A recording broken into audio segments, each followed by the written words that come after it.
back. My videos cannot upload for crap, but I have been missing for like a week. Yeah.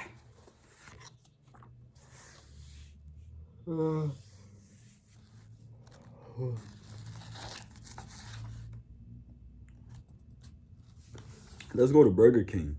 Rose had spied the restaurant. Clay would feel his wife tense up. She preferred that they eat healthily, especially Rose. He could pick up her disapproval like sonar. It was like the swell that presaged an erection. They'd been married 16 years. 16 years. Amanda ate french fries. Archie requested a grotesque number of little briskets of fried chicken. He dumped these into a paper bag, mixed in some French fries, dribbled in the contents of a small foil-topped container of sweet and sticky brown sauce, and chewed contentedly. Gross. Rose did not approve of her brother because he was her brother. She ate less primely than she thought. A hamburger, mayonnaise ringing her pink lips. Mom. Hazel dropped the pen. Can you look at this and see how far her house is? Amanda remembered being shocked by how loud the children had been as infants at her breast, draining and suckling like the sound of plumbing. Dispassionate burps and muted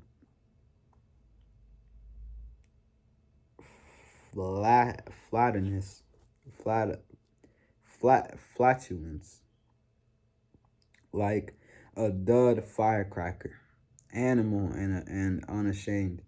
She reached behind her for the girl's phone, greasy from food and fingers, hot from overuse. Honey, this is not going to be anywhere near us. Hazel was less a friend than one of Rose's obsessions. Rose was too young to understand, but Hazel's father was a director at Lazard. The two families' vacations would not much resemble one another. Just look, you said maybe we could drive over there. That was the kind of thing she would suggest when half paying attention come to rule. Later, because the kids remember her promises, Amanda looked at the phone. It's East Hampton, honey. It's an hour at least, more than, depending on the day. Rose leaned back in her seat, audibly disgusted. Can I have my phone back, please?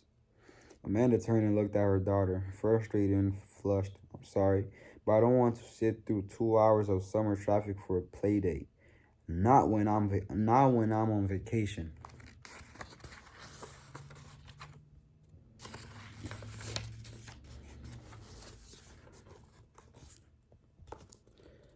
The girl folded her arms across her chest, up out like a weapon. Play date? Play date? She was insulted. Archie chewed at his reflection in the window. Clay ate as he drove. Amanda would be furious if they were killed. In a collection will be if they were killed in a collection because he'd been distracted by a 700-calorie sandwich. The roads narrowed further. The roads narrowed further. Farm stands, honor system. Felted green points of hairy raspberries, moldering in their juices, and a wooden box for your $5 bill on some of the drives wending off the main road. Everything was so green it was frankly a little crazy. You wanted to eat it. Get out of the car. Get out of all fours. and not into the earth itself. Let's get some air. Clay opened all the windows, banishing the stink of of his farting children. He slowed the car because the road was curving, seductive. A hip switched back and forth. Designer mailboxes like a hobo sign. Good taste and great wealth passed on by. You couldn't see anything. The trees were that full. Signs warned of deer, idiotic and inured to the presence of humans. They strutted into streets confidently, walied and therefore blind. You saw their corpses everywhere, not brown and pneumatic with death.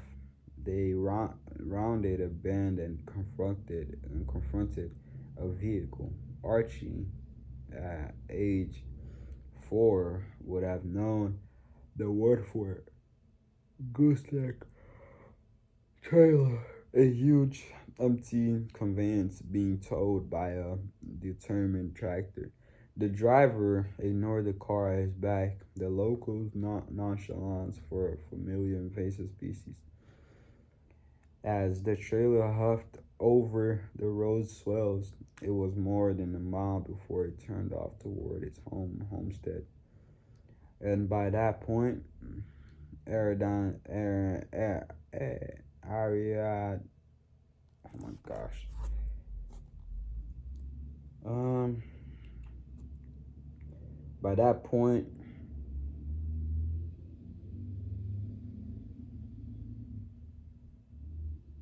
Ariadne's, Ariadne's thread or whatever bound them to the satellites overhead had snapped.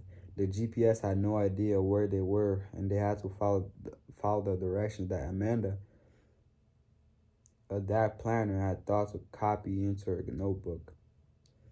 Left, then right, then left, then another mile or so, then left again, then 2 miles, then 2 more miles, then right. Not quite lost, but not quite not lost. To be honest, so far this book sucks. I don't know. It's just it's boring. The house is brick, painted white. There was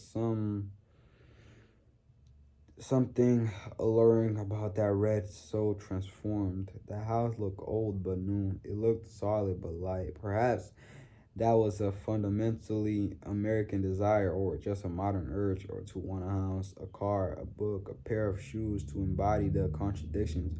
Amanda had found a place on Airbnb, the ultimate escape, the ad proclaimed. She respected the chummy advertising speak of the description. Step into our beautiful house and leave the world behind. The laptop she handed the laptop, high enough to incubate tumors in her abdomen, over to Clay. He nodded, said something non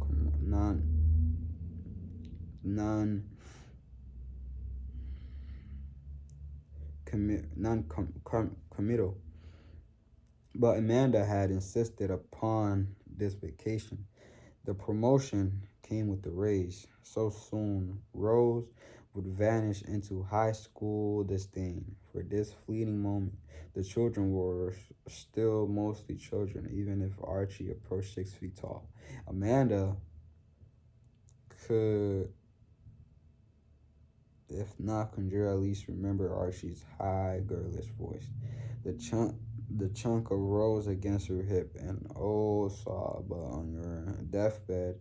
Would you remember the night you took the clients to that old steakhouse on 36th Street and asked after their wives, or bobbing about in the pool with your kids, dark lashes headed with chlorinated water? What? Okay, so alright, so they're on a road drive. The kids are all driving them crazy.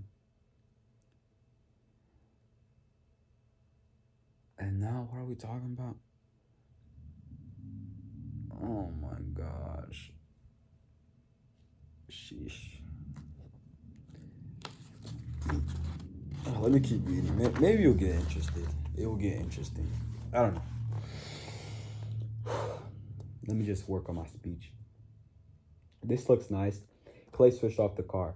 The kids released seatbelts and pushed open doors and leaped onto the gravel, eager as Stacy. Stacy. Don't go far, Amanda said. Though this was nonsense. There was nowhere to go, maybe the woods. She did worry about Lyme disease. This was just her maternal practice to interject with authority. The children had long since ceased hearing her daily plaints. The gravel made its gravelly sound under Clay's leather driving shoes. How do we get in? There's the lockbox. Amanda consulted her phone. There was no service. They weren't even on the road. She had the thing over her head, but the little bars refused to fill. She had saved this information. The lockbox on the fence by the pull beater. Code 6292. The key inside opens the side door. The house was obscured by a sculpted hedgerow, someone's pride, like a snowbank, like a wall. The front yard was bound by a picket fence, white, not a trace of irony in it. There was another fence, this one wood and wire around the pool, which made the insurance more affordable. And also the home's owners knew that sometimes deer strayed into attractive nuisances. And if you were away for a couple of weeks, the stupid thing would drown, swell, explode, a horrifying mess. Clay fetched the ski. Amanda stood in the astonishing, humid afternoon, listening to that strange sound of almost quiet that she missed, or claimed she missed, because they lived in the city. You could hear the thrum of some insect or frog, or maybe it was both. The wind tossing about the leaves, the sense of plane or a lawnmower, or maybe it was traffic on a highway somewhere distant that reached you just as persistent beat of the ocean did when you were near the ocean. They were not near the ocean, no. They could not afford to be, but they could almost hear in an act of will of recompense. Here we are. Clay unlocked the door, needlessly narrating. He did that sometimes and caught himself doing it. Chasten, love. I'm gonna leave it right there. Short and sweet. That's the point.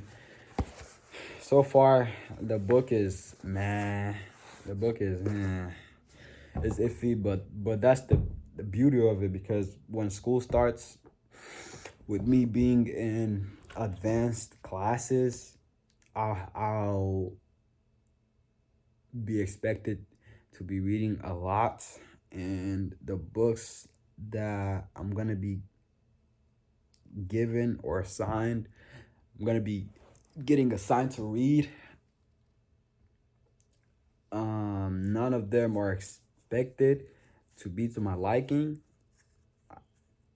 I know that some of them won't be my favorites, but I'll still have to get the job done and finish the book.